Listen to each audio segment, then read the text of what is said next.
Stock market లో మళ్లీ అమ్మకాల ఒత్తిడి నెలకొంది. బ్యాంకింగ్, ఆటో, మెటల్ షేర్ల మన మార్కెట్ల నష్టాలను లీడ్ చేస్తూ ఉన్నాయి. సెన్సెక్స్ 77,000 దిగువకు, నిఫ్టీ 24,000 దిగువకు పడిపోయాయి.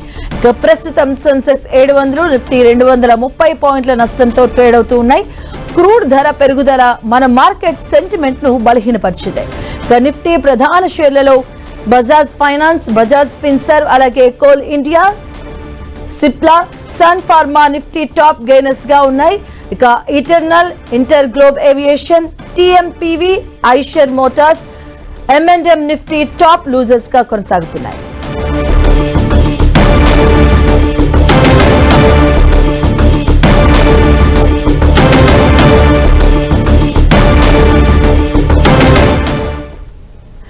ఇదే అంశానికి సంబంధించి మనతో మాట్లాడడానికి మార్కెట్ అనలిస్ట్ క్రాంతి బతిని గారు ఉన్నారు. వారితో మాట్లాడదాం. నమస్తే అండి క్రాంతి గారు.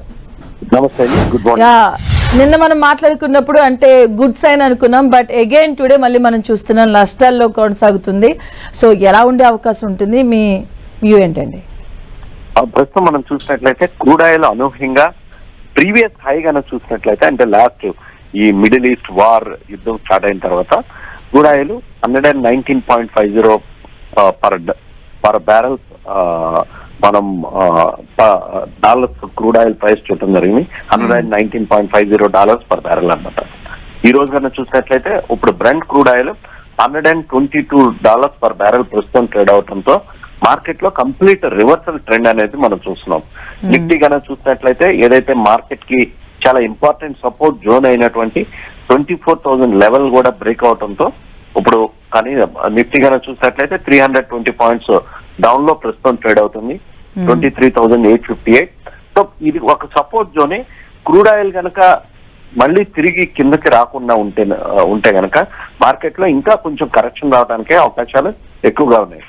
ఓకే, అంటే మన రూపాయి వాల్యూ కూడా చాలా కనిష్టానికి మనం చూస్తున్నాం. సో దీని ప్రభావం ఎలా ఉండే అవకాశం ఉంటుందండి? ఒకటి, మనకి ఇండియన్ ఎకానమీకి మీడియం టు షార్ట్ టర్మ్ లో ఇది ఒక పెద్ద నెగిటివ్ కింద చూడాలి. ఒకటి ఏంటంటే క్రూడ్ ఆయిల్ ప్రైసెస్ పెరుగుతున్నాయి. ఫారెన్ పోర్ట్ఫోలియో ఇన్వెస్టర్స్ కంటిన్యూస్ గా ఇండియన్ మార్కెట్ లో నుంచి ఎగ్జిట్ చేస్తూ ఉన్నారు. ఏప్రిల్ మంత్ లోనే చూసినట్లయితే more than 1 lakh crores of money Indian market లో నుంచి ఎగ్జిట్ అవడం మనం చూస్తాం. కానీ thanks to the domestic institutional investors వాళ్ళు చాలా స్ట్రాంగ్ గా ఇన్వెస్ట్ చేస్తూ ఉండటంతో ఈ మాత్రం మార్కెట్స్ 24,000 రేంజ్ లో నిలదొక్కునే ప్రయత్నం చేస్తూ ఉన్నాయి. ప్రస్తుతానికైతే క్రూడ్ ఆయిల్ కనుక ఇమీడియట్ గా కూల్ ఆఫ్ అవ్వకపోతే నెక్స్ట్ కమింగ్ వీక్స్ లో మార్కెట్స్ లో ఇంకా అమ్మకాల ఒత్తిడి అనేది పెరగడానికి అవకాశం అయితే క్లియర్ కట్ గా ఉంది. ఎందుకంటే ఇన్ఫ్లేషనరీ వరీ పెరుగుతుంది. సో ప్రస్తుతం క్రూడ్ ఆయిల్ ధరలు పెరగటం, అంతేకాకుండా foreign portfolio investors continuous sellers కింద ఉండటంతో డాలర్ బాగా స్ట్రెంథన్ అవుతుంది. అందుకే రూపీ బాగా వీకెన్ అవటం మనం చూస్తున్నాం. And what about the gold and silver అండి, దాని ప్రభావం ఎలా కనిపిస్తుంది? మనం చూసినట్లయితే రాత్రి యుఎస్ ఫెడరల్ రిజర్వ్ వడ్డీ రేట్ని పెంచకుండా స్థిరంగా ఉంచడం జరిగింది. అంతేకాకుండా క్రూడ్ ఆయిల్ ధరలు మళ్ళీ పెరుగుతూ ఉండటంతో ప్రస్తుతానికైతే గోల్డ్ అండ్ సిల్వర్ ధరలు కొంచెం కరెక్టివ్ మోడ్ లో కొంచెం ప్రాఫిట్ బుకింగ్ కి లోన్ అవడానికి అవకాశం ఉందండి. ఇది medium to short term view అన్నమాట. మళ్ళీ ఏమాత్రం క్రూడ్ ఆయిల్ కనుక ఏమన్నా మళ్ళీ కూల్ ఆఫ్ అయ్యి డాలర్ వీకెనింగ్ అవటం కనుక స్టార్ట్ అయితే కనుక మళ్ళీ గోల్డ్ అండ్ సిల్వర్ లో ఒక ర్యాలీ చూడడానికి అవకాశం ఉంది. అప్పటిదాకా గోల్డ్ అండ్ సిల్వర్ లో ఒక మీడియం టు షార్ట్ టర్మ్ లో కొంచెం డౌన్ ట్రెండ్ లోనే ఉండడానికి అవకాశం ఉంది. సో అంటే ఈ స్టాక్స్ లో ఇన్వెస్ట్ చేసే వాళ్ళకి కావచ్చు, గోల్డ్ అండ్ సిల్వర్ ఇన్వెస్ట్ చేసే వాళ్ళకి ఈ టైంలో మీరు ఇచ్చే సజెషన్స్ ఏంటండి? స్టాక్ మార్కెట్ కనుక చూసినట్లయితే మీడియం టు షార్ట్ టర్మ్ లో డెఫినెట్ గా Indian markets buy and dip చాలా rally kind of a market అన్నమాట. మనం లాస్ట్ 40 days లో కనుక ఈ మిడిల్ ఈస్ట్ టెన్షన్స్ పెరిగిన తర్వాత చూసినట్లయితే మార్కెట్స్ 24,750 లెవెల్ కి రావడం చూస్తున్నాం.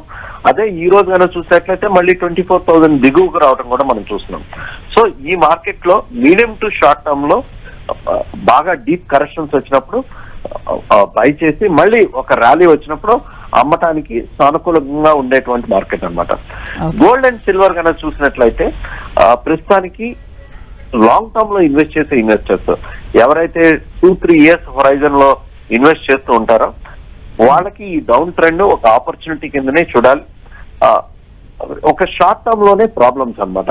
లాంగ్ టర్మ్ లో గోల్డ్ అండ్ సిల్వర్ యొక్క అప్ ట్రెండ్ అనేది కొనసాగుతుంది. మీడియం టు షార్ట్ టర్మ్ లో కొంచెం ఇట్లా వాలటాలిటీకి లోన్ అవడానికి అవకాశాలు క్లియర్ కట్ గా ఉన్నాయి. Right, thank you so much అండి ఫర్ యువర్ సజెషన్స్ క్రాంతి గారు. Thank you.